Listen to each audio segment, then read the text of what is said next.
بسم اللہ الرحمن الرحیم۔ آج ہم ڈسکس کریں گے ہومیوپیتھک کے بارے میں۔ وٹ از ہومیوپیتھک یعنی کہ ہومیوپیتھک کیا ہے؟ ہومیوپیتھک علاج بالمثل ایک ایسا طریقہ علاج جو کہ مریض کو کلی شفا فراہم کرتا ہے۔ مریض کسی مرض میں مبتلا ہوا ہے یا وہ بیمار ہوا ہے تو اس کو کمپلیٹ شفا یابی اس علاج کے ذریعے مل سکتی ہے، چاہے وہ کسی بھی قسم کا مرض ہو۔ مریض 100% ٹھیک ہو جائے گا، ایسا ہوگا کہ جیسے مریض کو کبھی وہ مرض تھا ہی نہیں۔ یہ بحث صدیوں سے چلتی آ رہی ہے ایلوپیتھک اور ہومیوپیتھک کے درمیان۔ روایتی فلسفہ ہومیوپیتھی کے مطابق ایک وقت میں صرف ایک دوا کا انتخاب کیا جاتا تھا، لیکن جیسے جیسے دور جدید میں آلات بڑھتے گئے، مشینری بڑھتی گئی، ویسے ویسے ہومیوپیتھک ادویات نے ترقی کی اور مرکبات کمبینیشن کا دور آتا گیا۔ چونکہ مرکب ہومیوپیتھک سے بھی مریض کو شفا دی جا سکتی ہے، لیکن اس کے لیے ایک اچھے ڈاکٹر کی رہنمائی کا لینا بہت ضروری ہے۔ ایک بحث ہے کہ ہومیوپیتھک ڈاکٹر کو جدید نظریات کی حامل ادویات کا تدارک کرنا چاہیے۔ وہ ادویات استعمال کرتے ہیں۔ ہومیوپیتھک دوا علاج بالمثل کے طور پر مانی جاتی ہے۔ یہ ایسا طریقہ علاج ہے کہ آپ اگر اس دوا کے ذریعے اپنا ٹریٹمنٹ کرواتے ہیں تو آپ کو جس قسم کا بھی مسائل ہو، جس قسم کا بھی، وہ with the passage of some time وہ مسئلہ آپ کا بالکل ختم ہو جاتا ہے۔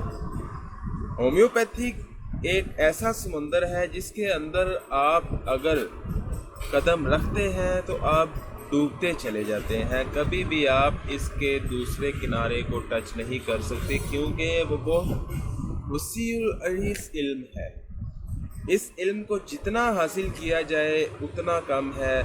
ہمارے استاد صاحبان کا کہنا ہے کہ ایک ہومیوپیتھک ڈاکٹر جب تک اس کی ایج 60 ایئرس نہیں ہو جاتی، 30 سے 40 سال اس کا پریکٹس میں تجربہ نہیں ہو جاتا، وہ ایک ہومیوپیتھک قابل ڈاکٹر نہیں بن سکتا۔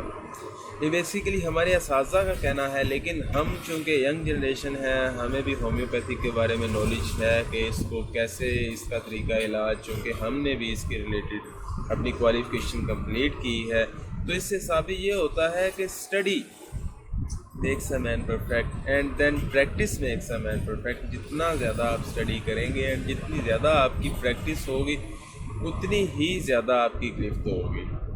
تو یہ تھا جی ہومیوپیتھک، جس کی ایجاد ڈاکٹر سموئیل ہینیمن نے کی۔ اور ڈاکٹر سموئیل ہینیمن نے ایجاد کیسے کی کہ اس کی بیٹی کو بخار ہو گیا اور بہت ساری ادویات دی، اس کی بیٹی کا بخار جو تھا وہ اتر ہی نہیں رہا تھا۔ پھر اچانک طریقہ علاج کا نام تو بعد میں دریافت کیا گیا، لیکن جو طریقہ علاج انہوں نے استعمال کیا اپنی بیٹی کا ٹمپریچر اتارنے کے لیے، وہ اتنا کامیاب رہا کہ جو کسی بھی دوائی سے ٹمپریچر جو تھا کہ اتر ہی نہیں رہا تھا، تو ہومیوپیتھک ادویات سے وہ temperature with in 3 days Uttar گیا۔ اور ان دوا کو بنانے کا پروسیس ذرا ڈفرینٹ ہوتا ہے ایلوپیتھک ادویات کی نسبت۔ بیسیکلی 3 قسم کے طریقہ علاج جو کہ بہت زیادہ عروج پر ہیں۔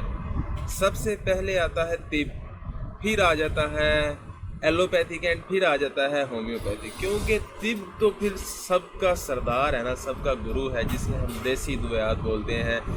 کیونکہ آج کل کے دور میں حکماں نے پیسے کو پکڑ لیا ہے، وہ پیسے کے پیچھے بھاگتے ہیں، لوگوں کا علاج نہیں کرتے۔ پرانا دور جو تھا اس میں لوگوں کا علاج کیا جاتا تھا، پیسے کے پیچھے نہیں بھاگا جاتا تھا۔